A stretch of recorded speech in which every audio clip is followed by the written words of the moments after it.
Soy Alex Domínguez, presidente del Comité Directivo Estatal del PRI y estoy a tus órdenes al servicio de los chihuahuenses.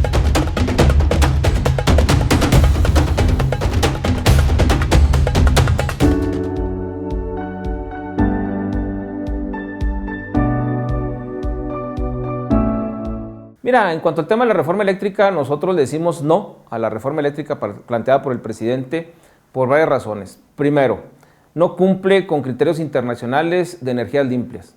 Es decir, nos estamos saliendo de cualquier tratado internacional para cuidar el planeta y eso no podemos permitirlo. Dos, se está concentrando excesivamente en esta reforma el poder del Estado, sin dejar la participación de empresas privadas y sin dejar la posibilidad de tener un sector eléctrico sustentable desde el punto de vista financiero. Y me parece a mí que eso tampoco puede suceder. También el árbitro se convierte el Estado y dejas fuera de la jugada, valga la expresión, a la Comisión Reguladora de Energía y a la CENACE. Y eso me parece a mí que no es lo más conveniente. Debemos de tener árbitros profesionales, preparados, capacitados para poderle dar rumbo a la energía en este país. Por lo tanto, el PRI ha sido categórico. La reforma, como la planteó el presidente, decimos no. Y estamos planteando alternativas. ¿Alternativas como cuáles? Poder garantizar que el uso, la disposición de la energía eléctrica sea un derecho humano. Poder garantizar que la Comisión Reguladora de Energía pueda tener mayores instrumentos para la regulación de las energías limpias. Que los pequeños y medianos empresarios puedan generar su propia energía. Que aquellos que tienen paneles solares puedan ser beneficiados en el uso de las energías. Y también el que podamos utilizar energías limpias para poder crear y generar la energía. Dejar el carbón y poder entrar a otro tipo de mecanismos de generación de energía que nos puedan permitir tener un ambiente más agradable que el que tenemos ahora.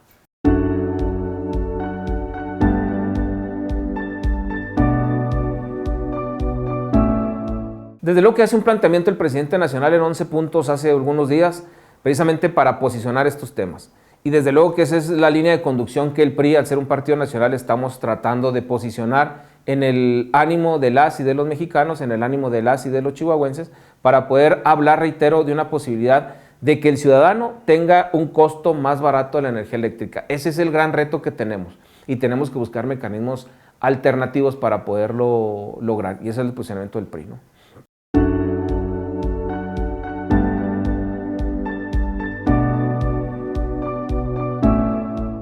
Mira, desde luego que el poder tener la posibilidad de que el sector agroindustrial, el industrial, el sector de servicios puedan generar su propia energía a partir de los paneles solares y los incentivos que estos tienen actualmente, obviamente que les representa un costo menor en todo el mecanismo de producción que ellos tienen. Por lo tanto, si en la reforma planteada por el presidente se quitan estos beneficios, se quitan estos incentivos, pues obviamente que los costos de producción y por lo tanto el proceso final que ellos tienen en algún producto que van a vender, pues obviamente que les va a salir más caro. Nosotros tenemos que buscar que la energía le sea más barata al ciudadano, valga la expresión, al ciudadano de a pie en su casa, pero también a aquel que genera empleos. ¿Por qué? Porque el 85% de los empleos que se generan en este país los generan las pequeñas y medianas empresas. Tenemos que apostarle a cómo beneficiamos a las pequeñas y medianas empresas para poderles dar estos beneficios.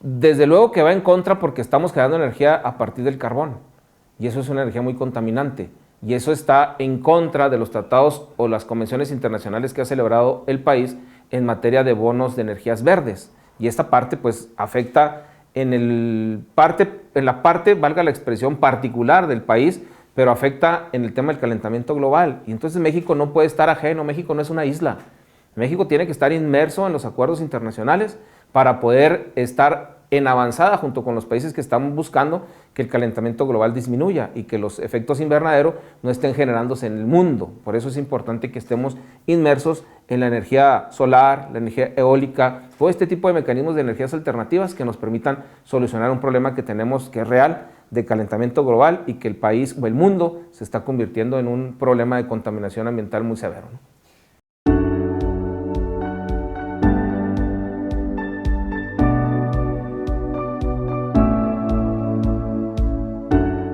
Me parece exagerado. Al final del día creo que eso no es un violatorio de un derecho humano. La libertad de tránsito, la libertad de poderse desplazar en el mundo, en el país, me parece un tema excesivo, pero sí creo que el país pueda tener sanciones y repercusiones económicas por violentar tratados internacionales y pueda tener sanciones y restricciones de los países que sean parte de estos tratados en contra de México, y eso nos puede afectar en la economía interna. Por eso el llamado a los legisladores es que sean muy conscientes, a que sean cuidadosos de la reforma y que también no tengamos el mecanismo de la aprobación y debate de la reforma inmersa en un debate electoral, porque ahorita estamos inmersos en un proceso electoral. Entonces, creo que esa parte es la que se tiene que cuidar mucho en este debate nacional que tenemos sobre una reforma que, reitero, lo que se ocupa, lo que se necesita es que le beneficie a la gente.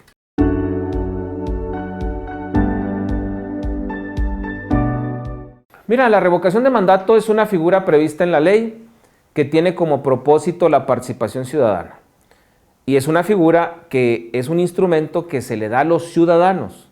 Yo siempre he dicho, una figura como el referéndum, el plebiscito o la revocación de mandato son figuras que deben utilizar los ciudadanos, no el poder público. Es decir, no debe promover el poder público su plebiscito, ni su revocación de mandato, ni un referéndum. Tiene que ser el ciudadano organizado. Y aquí vemos en el tema de revocación de mandato que es el presidente quien promueve el tema de la revocación de mandato en una estrategia político-electoral para seguir posicionando la figura de Andrés Manuel López Obrador en el ánimo colectivo y tratarle de heredar eso a Morena.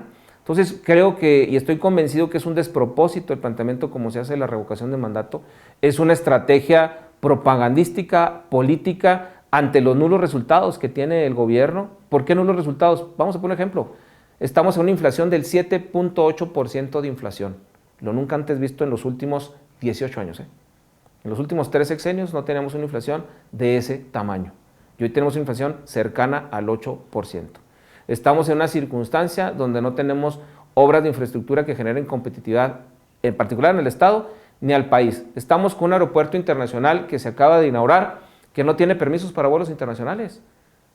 United, American Airlines, este tipo de aerolíneas no pueden aterrizar en ese aeropuerto. ¿Por qué? Porque no tienen los permisos para tales efectos. Entonces, ¿quiénes aterrizan? Pues los de Venezuela nada más, es el único vuelo que ha aterrizado y los que han despegado de territorio nacional, pero no tiene la autorización de los organismos internacionales para poder aterrizar. Entonces, esa es una mentira que nos están vendiendo a los mexicanos. La otra obra de infraestructura es el famoso Tren Maya, que tiene una complicación que ha subido al 200% su costo. Entonces, son las obras emblemáticas del presidente. No tenemos obras de desarrollo regional que permitan aumentar la competitividad de México en sus diversas regiones del país. Por lo tanto, creo que este tema de la revocación de mandato está envuelto en una cortina de humo del presidente para eliminar esos errores y seguir en el ánimo de los ciudadanos, como con el aumento y el apoyo en las becas, en los adultos mayores, el Sembrando Vida y esos programas que son estar entregando dinero.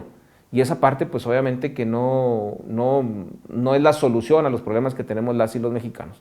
Entonces creo y estoy convencido que la revocación de mandato es una farsa. La revocación de mandato, yo invitaría a las y a los chihuahuenses a que no participen, porque creo que no es la solución al problema.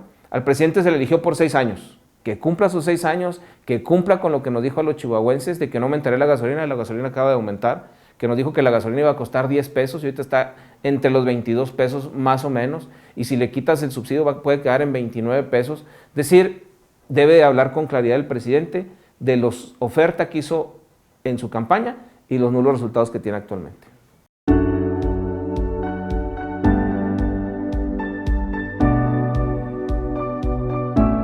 Por supuesto, esto es un culto a la personalidad, esto es promover el odio entre las personas. ¿Por qué digo el odio? Porque está tratando de descifrar y decir los que participen en la revocación de mandato son los buenos y los que no vamos a participar somos los malos. Critica a las clases medias que quieren crecer, los llama aspiracionistas y los señala, los lastima, los pone el dedo acusador, señala a los medios de comunicación, es decir, está tratando de sembrar odio y seguir dividiendo a la sociedad con este tema de la revocación de mandato. Y me parece que eso no debe de hacer un presidente de la República. El presidente de la República debe convocar a la unidad, debe dar resultados, debe promover la participación ciudadana, sí, pero en la solución de los problemas y no en polarizarnos más como sociedad.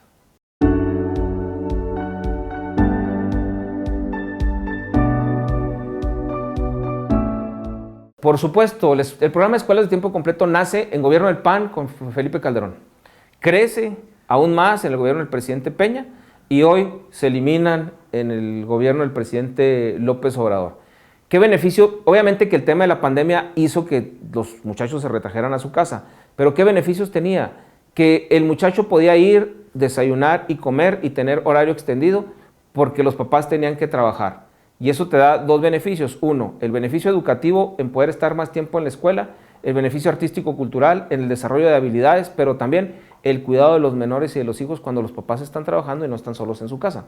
Ese es un beneficio que tenía este programa de escuelas de tiempo completo y también el beneficio de aquellas personas en donde, valga la expresión, con hambre no entran las ideas, con hambre no entra el conocimiento y poder tener esa posibilidad de tener los alimentos calientes en la escuela de tiempo completo. Creo que ese era un gran beneficio. Hoy, ¿qué está haciendo el presidente? El presidente les va a dar el dinero a los papás de lo que supuestamente cuestan las escuelas de tiempo completo. Otra vez, regalar el dinero. La pregunta es, ¿eso les va a solucionar a los muchachos la posibilidad de aprender matemáticas, de aprender español, de poder tener conocimiento de las ciencias, de poder tener un espectro de crecimiento en su forma de ser y forma de desarrollarse? No, porque el papá se va a preocupar por otra cosa. Nos pasa con el programa Sembrando Vida. Ese está en la sierra, eliminaron el Prospera, ese está en la sierra, se le entrega el dinero al padre de familia y el padre de familia se lo gasta, valga la expresión, en las cervezas del pueblo y no se lo está gastando en el beneficio de la familia. Distinto era con el programa Prospera, el dinero se le entregaba a la jefa de familia. La jefa de familia tenía que cumplir varios requisitos. Primero, revisión de cáncer de mama, cáncer cervicuterino, hacer labor comunitaria y que los hijos fueran a la escuela. Esos requisitos no se les ponen en el Sembrando Vida. Entonces, la madre de familia se preocupa más por el cuidado de los hijos. Entonces, ese es un tema que ahora con las escuelas de tiempo completo, cercenarlas, quitarlas, pues va a afectar lo más importante que tenemos, que es el desarrollo psicosocial, educativo de los jóvenes de este país.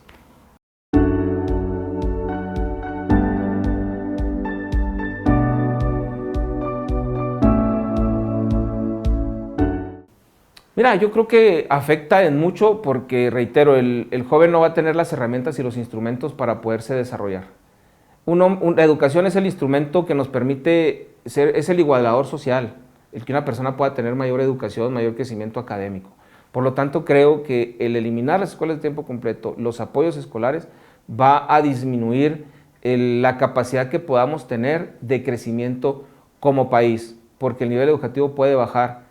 El grado de terminalidad, valga la expresión, de una educación primaria o secundaria puede disminuir y eso nos va a afectar en el contexto internacional como país para ser más competitivo, para tener más desarrollo, para tener más crecimiento. Y al final del día eso puede generar menores ingresos para las familias. Entonces va desde luego con un golpe muy fuerte para el desarrollo futuro de los menores y el desarrollo futuro de las familias.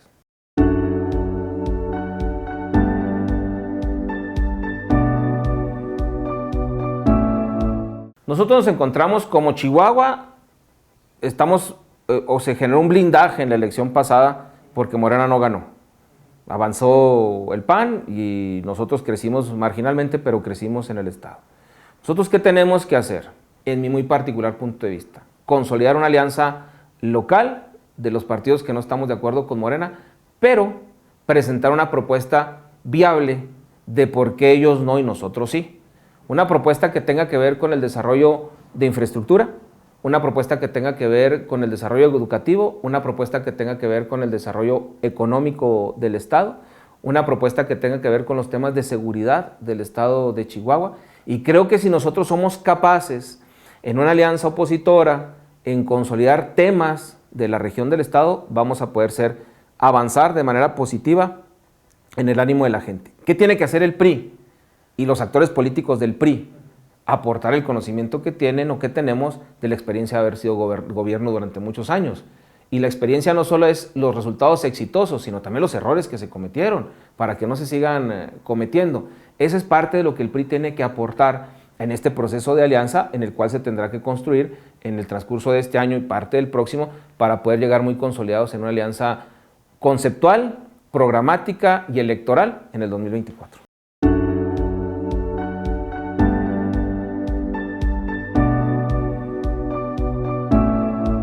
Yo creo que sí porque el ejercicio anterior del 2021, aun y cuando fue una alianza fáctica, al final nos permitió ya establecer vínculos de comunicación. El poder tener ya la dirigencia estatutaria y no la incertidumbre de quién iba a ser el dirigente del partido, tener ya la dirigencia estatutaria nos permite avanzar en ese propósito. Entonces, yo soy un convencido de que la política es el diálogo, es el acuerdo y tenemos que avanzar por un asunto futuro que no depende nomás de nosotros. Un asunto futuro que tiene un interés superior a nosotros, que es el interés de los chihuahuenses.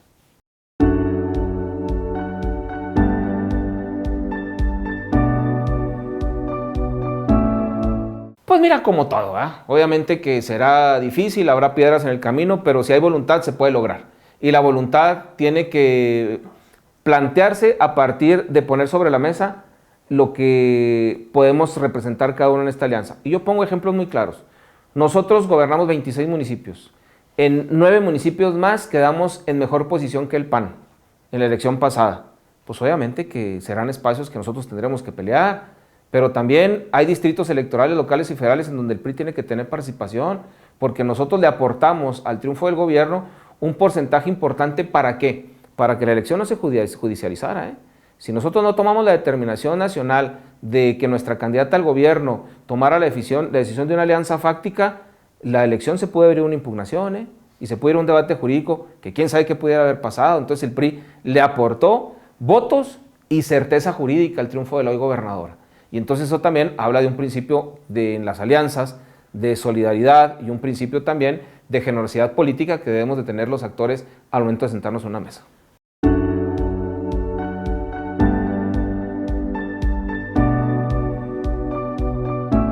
Yo creo que sí, yo estoy convencido que sí. Lo que pasa es que la política últimamente presenta muchos ruidos externos. Y nosotros traemos muchos ruidos externos, ¿verdad? El ruido de los temas de corrupción, por ejemplo. Y me sitúo en ese, donde pareciera ser que nosotros somos los creadores, generadores e impulsores del fenómeno de la corrupción. Cuando eso no es cierto. La corrupción es un asunto de personas, no es un asunto de partidos. Y si no, vean al hijo del presidente de la República con la Casa Gris, por poner un ejemplo.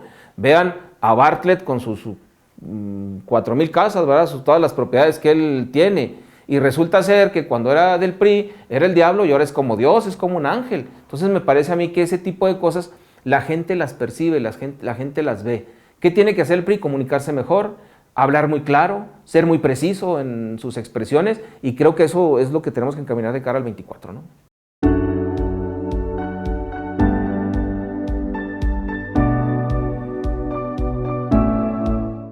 Pues mira, yo creo que hay relación institucional, tampoco tenemos que irnos al café todos los días, ¿verdad? Hay relación institucional con el gobierno, hay relación en la cual podemos interactuar, pero tan hay relación que te voy a poner un ejemplo. Para poder solucionar el problema financiero del Estado en este año fiscal, sin la participación del PRI, el PAN no lo hubiera logrado. Porque los 5 votos del PRI en el Congreso fueron fundamentales para poder avanzar en el desarrollo económico financiero del Estado, para reestructurar parte de su deuda, reestructurar el fideicomiso carretero y poder generar los activos que necesita el Estado para poder avanzar, sin que esto sea la solución a los 6 años del gobierno de la gobernadora Campos. Es para poder arrancar el gobierno, pero el PRI jugó un papel fundamental. Eso se habla de comunicación política, es decir, no tenemos que vernos, reitero, para tomar café todos los días o irnos a desayunar, a comer o a cenar para poder mantener un diálogo político. Yo platico con el secretario general de gobierno una vez por mes, tenemos comunicación para ver temas de lo que les interesan a nuestros presidentes municipales, de lo que nos interesa también al PRI en los temas que vemos. Yo recorro todo el estado y percibo cosas que se presentan, por ejemplo, en el tema de seguridad. Hay circunstancias y zonas que son intransitables y el Estado tiene que tener conocimiento de eso. Es decir, pues, hay que revisar estos puntos, revisar estas zonas para poder tener claridad. O hay temas en los cuales ciudadanos que militan en el PRI, pues lo busca uno como presidente para gestionar con el gobierno algún tema. Y bueno, pues uno busca el canal de comunicación para gestionar las cosas ante la gente. Pero otra cosa que tenemos que hacer es encabezar las causas de la sociedad, y en eso también lo vamos a hacer frente al gobierno estatal y frente al gobierno federal.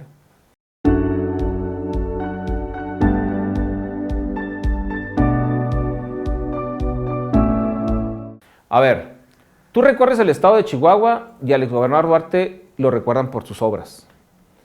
Estás en la capital del estado y al ser la caja de resonancia de los temas mediáticos, políticos, la condición política del exgobernador es otra.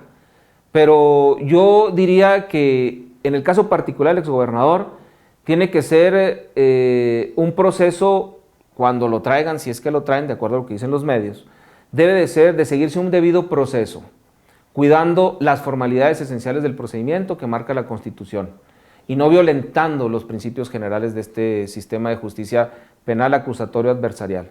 ¿Qué significa esto? Porque se oye muy rimbombante en términos jurídicos. Significa que tengan garantía de audiencia, que tengan acceso a las pruebas, que tengan y puedan presentar sus testigos, que puedan ser valorados los instrumentos que también ellos tienen para ejercer una defensa que no tenga la presión del Estado como la tuvo en el quinquenio anterior.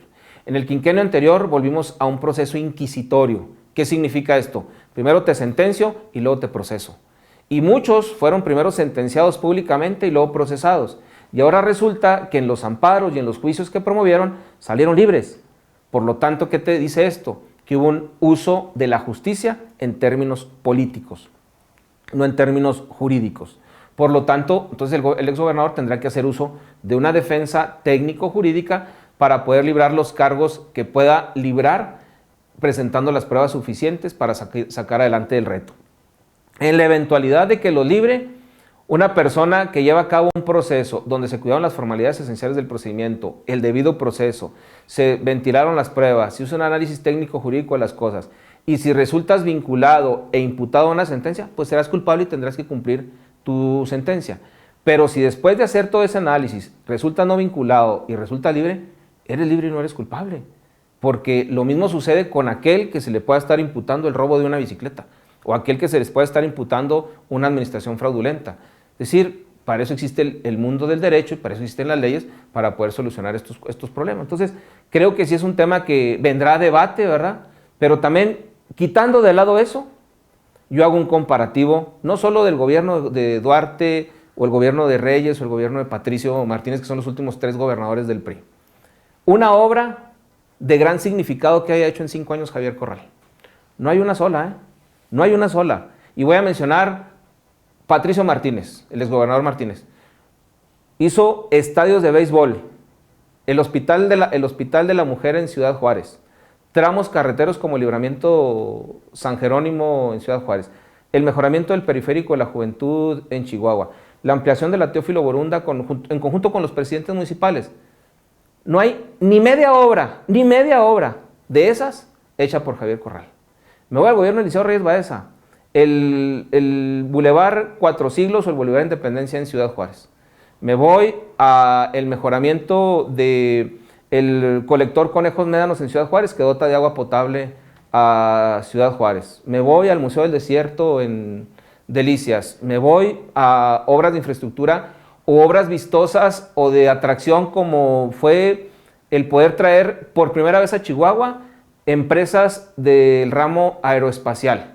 Se trajeron empresas aquí a Chihuahua en el sexenio de Eliseo Reyes, fue cuando se creó el clúster aeroespacial en Chihuahua para el desarrollo económico. O voy a otro tema, la Vuelta Ciclista en Chihuahua.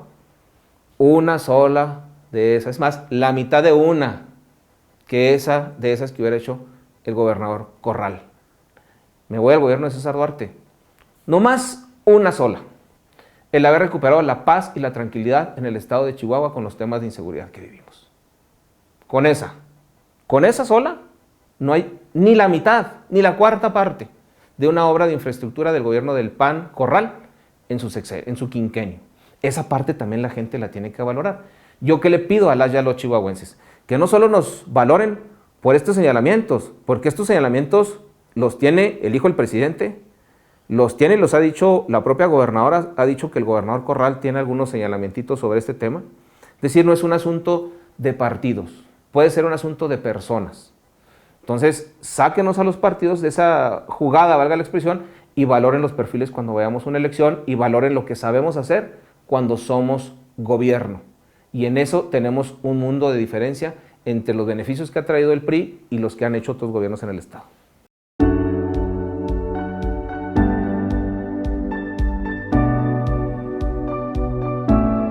Pues mira, es un arranque muy complejo, un arranque sin dinero, en donde la deuda pública en lugar de disminuir creció, que fue algo que dijo el gobernador Corral que iba a mejorar y no lo mejoró, una circunstancia de inseguridad compleja, con una relación pareciera buena con el gobierno de la República, pero donde tenemos un gobierno de la República muy centralista, donde tiene el control del presupuesto y no descentraliza las funciones, ni las facultades, ni el dinero para los estados, es un arranque muy complicado. Yo, ¿qué esperaría de la gobernadora? Que hiciera uso de sus buenos oficios para traer recursos y para concentrarse en Chihuahua en lo fundamental, en lo elemental. Creo que ese es el gran reto que tiene hoy el gobierno del estado y cualquier gobierno municipal. Centrarse en lo básico del gobierno y no estar tratando de hacer acciones suntuosas o acciones faraónicas. Deben de concentrarse en lo elemental porque no hay recurso para hacer todo ese tipo de cosas que se podían hacer antes, que había apoyo federal, que hoy no lo hay.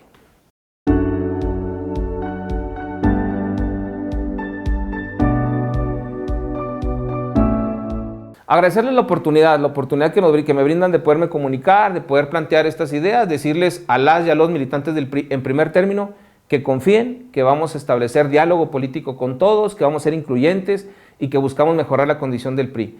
A la sociedad chihuahuense decirles, denos una oportunidad de demostrar que nosotros sabemos gobernar, que sabemos hacer las cosas bien y que podemos comunicarnos de manera diferente. Y desde luego plantear que si vamos en una alianza electoral podamos ser lo suficientemente asertivos para ofrecer a los chihuahuenses la solución de los problemas que estamos viviendo.